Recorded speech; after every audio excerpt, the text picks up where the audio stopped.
Conocerán la verdad y la verdad los hará libre. El día de hoy presentan estudios bíblicos a través de la Biblia, un análisis contextualizado, exegético y hermenéutico de la Biblia, desde Génesis hasta Apocalipsis, capítulo por capítulo, versículo por versículo, estudiaremos la Biblia para crecer en el conocimiento de la palabra de Dios. Estos estudios fueron diseñados por el teólogo erudito John Berno Magui y fueron narrados por el pastor Samuel Montoya. Acompáñenos en este interesantísimo recorrido bíblico a través de la Biblia. Los dejo con el estudio del En día el día de de hoy, hoy. amigo oyente, Amén. llegamos a otra de las epístolas de la prisión.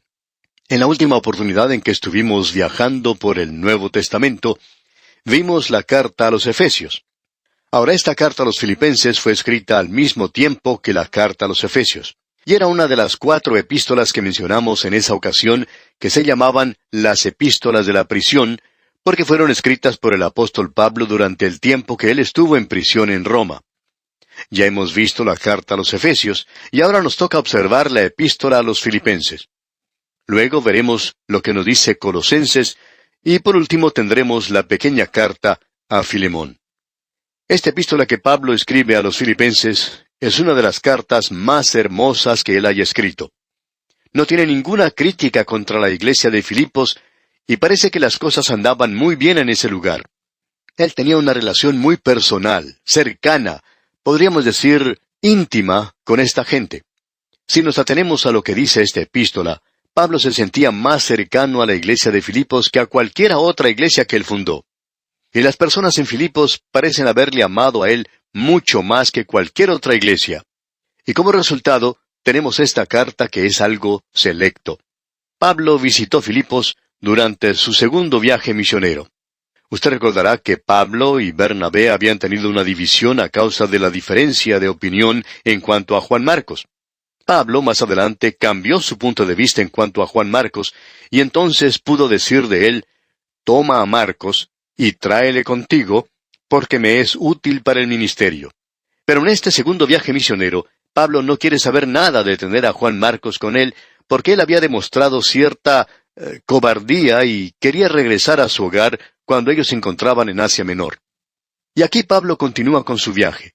Él tomó como acompañante a Silas, y Bernabé continuó su viaje con Juan Marcos. Luego Pablo fue a visitar a los Gálatas y a las iglesias que él había fundado durante su primer viaje misionero. Pablo y Silas intentaron ir a Asia, y según el relato que tenemos en el libro de los Hechos de los Apóstoles, fue prohibido por el Espíritu Santo ir a predicar en ese lugar. Podemos leer en el capítulo 16 de los Hechos de los Apóstoles, allá en el versículo 6, lo siguiente: «Y atravesando Frigia y la provincia de Galacia, les fue prohibido por el Espíritu Santo hablar la palabra en Asia». Esa zona estaría abierta más adelante para Pablo, pero en ese viaje en particular se le prohibió entrar allí. Él no podía dirigirse hacia el sur, así que, naturalmente, él se dirigió hacia el norte. Intentaron entrar a Bitinia, ciudad que se encontraba en la costa sur del Mar Negro, donde había gran número de personas.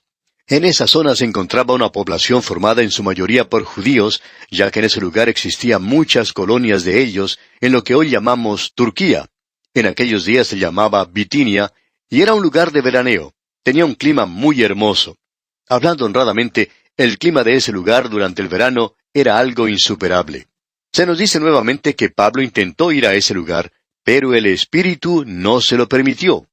Eso lo podemos leer allá en el capítulo 16 del mismo libro de los Hechos de los Apóstoles, en el versículo 7. Así es que, nuevamente Pablo encuentra una barrera, digamos, en su camino hacia el norte. Pablo no se podía dirigir hacia el sur, tampoco podía dirigirse hacia el norte, y él venía del este. Así que había una sola dirección hacia la cual él podía dirigirse, y esa era la de ir hacia el oeste. Así se lo indicó el Espíritu Santo a Pablo y a Silas. Esa era la única dirección que ellos podían seguir. De modo que ellos se dirigen al oeste y llegan a la ciudad de Troas, donde se detuvieron a esperar órdenes. Estamos seguros que si uno de nosotros hubiera estado en la ciudad de Troas y nos hubiéramos encontrado con el apóstol Pablo, le hubiéramos preguntado: «Hermano Pablo, ¿qué está usted haciendo aquí?». «Bueno», hubiera respondido él, «me encuentro en mi segundo viaje misionero». Entonces le hubiéramos preguntado: «¿Y a dónde va?». Y él nos hubiera contestado: «No lo sé». Y usted y yo, siendo creyentes bíblicos y separados por 20 siglos de la situación, tendríamos toda la información que nos llega de esa época y le hubiéramos dicho, hermano Pablo, ¿me va a decir que siendo el gran apóstol de los gentiles, no sabe a dónde se tiene que dirigir? Y creemos que él nos hubiera respondido, sí, usted tiene razón. Y hubiera continuado diciendo, no sé a dónde tengo que dirigirme. Y nosotros hubiéramos quedado bastante sorprendidos, porque en el día de hoy hablamos mucho acerca de la guía, de la dirección del Señor. Hay veces en que nos cansamos un poquito de escuchar a tanta gente decir algo acerca de ser guiados por el Señor. Para algunas personas es muy fácil el decir que el Señor los guía en esa dirección o en aquella otra. Bueno, amigo oyente, a mí no me sucede así. Hay algunos creyentes que dicen que han orado por 1 o 2 días y luego saben exactamente en qué dirección seguir porque el Señor les ha mostrado el camino. Amigo oyente, eso no deja de molestarnos un poco porque nunca hemos tenido una guía tan definida en esa manera. A mí, por ejemplo, siempre me gusta leer en las páginas de la Palabra de Dios y encontrar cómo en el libro de Ruth, por ejemplo, cuando ella salió de la ciudad de Belén esa mañana, no sabía a qué campo se iba a dirigir. Pero finalmente se dirigió al campo exacto donde tenía que ir. El Espíritu le guió donde tenía que ir. El Espíritu de Dios le había guiado, pero ella no lo sabía al principio. Y Pablo aquí no sabía tampoco dónde ir, y nosotros podemos estar en esa posición muy a menudo. Pablo está esperando aquí recibir órdenes. Y luego Pablo tiene una visión de un varón de Macedonia. Este hombre estaba de pie y le rogaba diciendo, «Pasa a Macedonia y ayúdanos». Y eso era lo que hacía falta para que Pablo saliera de Asia Menor, que en ese entonces era el centro del Imperio Romano. En realidad, la cultura griega se había pasado a lo que hoy conocemos como Asia Menor, la Turquía moderna. Ese lugar se estaba convirtiendo entonces en el centro, el corazón mismo del Imperio Romano. Y según lo que podemos leer nosotros, Pablo no tenía ninguna idea de ir a Europa, pero él tuvo esa visión de este varón de Macedonia, en la cual éste le decía, «Pasa a Macedonia y ayúdanos». Pues bien, Pablo pasó a Macedonia. Pablo y Silas se dirigen entonces hacia Europa, y en primer lugar llegan a la ciudad de Filipos, y allí predican el Evangelio. Nosotros deberíamos darle gracias a Dios porque Él envió a Pablo a Europa en esa ocasión, ya que gracias a ello, muchos de nosotros hemos llegado a conocer al Señor Jesucristo como nuestro Salvador personal. Algunos que no tienen pura sangre criolla, digamos, descienden de familias europeas, y a ellos se les predicó el Evangelio antes que a los residentes en América. Así es que, gracias al viaje de Pablo a Europa, algunos de nuestros antepasados llegaron a conocer el Evangelio, y es así como les llegó la palabra de Dios a ellos. Por tanto, estamos agradecidos por ese viaje que Pablo realizó a Europa. Llegó entonces Pablo a Filipos. Ese fue el punto de partida, pues allí comenzó su ministerio. Al llegar a Filipos, quizá él se desilusionó un poco, ya que él descubrió que ese varón de Macedonia en realidad era una mujer llamada Lidia, que había llegado a ese lugar procedente de Tiatira, y ella era vendedora de púrpura. Una mujer de negocios, y aparentemente ella estaba haciendo lo posible por abrir una sucursal en la ciudad de Filipos. Ella estaba en una reunión de oración que tenía lugar a orillas del río. No sabemos cuánto tuvo que ver esa reunión de oración con el viaje de Pablo, motivado por el Espíritu de Dios, pero estamos seguros que algo tuvo que ver. Esa mujer Lidia, pues, fue la primera persona convertida en Europa. Sabemos que después se convirtió el carcelero de Filipos, un hombre bastante brusco, rudo. Si no hubiera sido así, pues no hubiera tenido esa clase de trabajo. Y él y su familia fueron guiados a Cristo. Y hubo otros muchos que llegaron al conocimiento de la salvación por Cristo Jesús. Así es que esta iglesia ocupaba un lugar bastante especial en el corazón de Pablo. Esta gente lo seguía a él durante todos sus viajes misioneros. Estaban interesados en lo que él hacía. Ellos le amaban y Pablo les amaba a ellos también. A esta iglesia fue a la cual Pablo dijo, «Doy gracias a mi Dios siempre que me acuerdo de vosotros». Él no dijo eso a los creyentes de Corinto. Tampoco lo dijo a aquellos que estaban en Galacia, pero sí lo dijo a los creyentes que se encontraban aquí en Filipos. Él les está diciendo a ellos que cada vez que alguien le hace recordar de estos creyentes, él da gracias a Dios por ellos.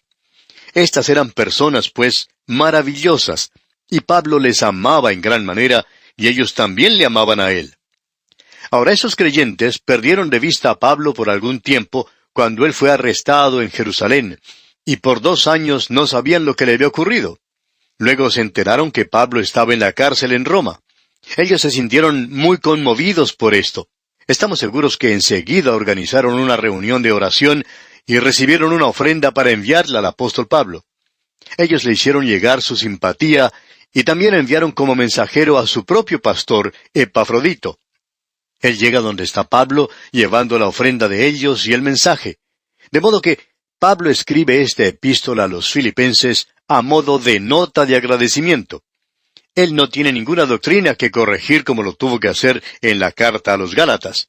Tampoco tiene ningún problema de conducta que corregir, como tuvo que hacerlo con los de Corinto. Es una hermosa carta y su tema es la experiencia cristiana. Ahora, esto no quiere decir que usted y yo experimentamos todo aquí, sino que quiere decir que nosotros deberíamos experimentar todo aquí. Y estamos seguros que cuando Epafrodito llegó, Pablo le preguntó, ¿cómo andan las cosas en la iglesia de Filipos? A lo cual Epafrodito respondió, bueno, las cosas marchan muy bien por allá. Luego Pablo dice, ¿están teniendo ustedes alguna clase de problemas? Bueno, dijo Epafrodito, tenemos un problema pequeño. Y este era el problema. Había 2 mujeres en la iglesia que no querían hablar la una con la otra. Tenían un pequeño problema. Pablo no se ocupó de eso sino hasta cuando uno llega allá al capítulo 4 y el versículo 2, donde dice, ruego a Evodia y a Síntique que sean de un mismo sentir en el Señor. Estas 2 mujeres no eran de un mismo pensar, y tenían alguna clase de problema, alguna dificultad. Siempre nos hemos preguntado lo que esto podría haber sido. Quizá podría haber ocurrido algo como lo siguiente. La señora Evodia quizá era la presidente de la sociedad misionera, digamos. Y la señora Síntique podría haber sido la presidente del coro. Y ambos grupos pensaban que cierta noche tenían la iglesia para realizar sus propias actividades. Hubo cierta confusión acerca de la fecha, y ambos grupos llegaron al mismo tiempo. Entonces la señora Evodia le dijo a la señora Síntique lo que ella pensaba, y luego la otra le replicó de la misma manera. Ellas quizá pensaban de la misma manera, pero estaban dirigiéndose en caminos un poco diferentes, ¿ve usted? Así es que estas 2 mujeres eran un poco frías la una con la otra. Quizá eso fue lo que ocurrió allí. Parece que no era nada serio. Así es que Pablo dice, ruego a Evodia y a Síntique que sean de un mismo sentir en el Señor. Eso aparentemente era lo único que andaba mal. Más adelante, en ese mismo capítulo, Pablo les agradece por su ofrenda. Pero de lo que él escribe en la carta es acerca de la experiencia cristiana.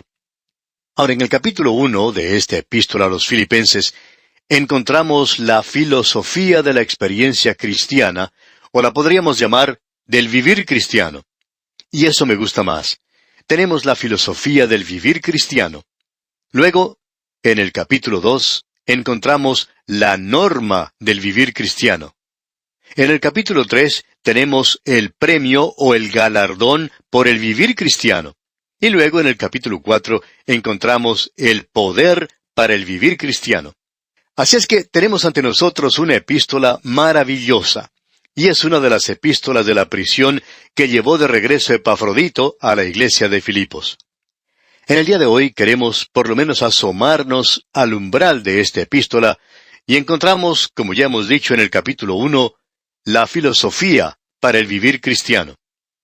En los primeros 2 versículos tenemos la introducción a la epístola. En los versículos 3 al 11 encontramos el sentimiento tierno del apóstol Pablo para con los creyentes de Filipos. No hay nada que se asemeje a esto. Uno puede encontrar que Pablo tiene un interés verdadero y amor para con las otras iglesias, pero no hay nada que se parezca a lo que se menciona en esta carta. Luego en los versículos 12 al 20 encontramos que la prisión y la aflicción hacen progresar el Evangelio. Y luego, en los versículos 21 al 30, tenemos una sección que podríamos titular Por vida o por muerte. Debemos decir que esta es una maravillosa epístola, esta que tenemos ante nosotros. No vamos a estar sentados en los lugares celestiales como ocurrió al principio de la epístola a los Efesios, sino que lo que vamos a encontrar aquí es algo que podemos aplicar en nuestra vida diaria. Aquí tenemos algo que es bueno para su vecindario y el mío, para su iglesia y la mía.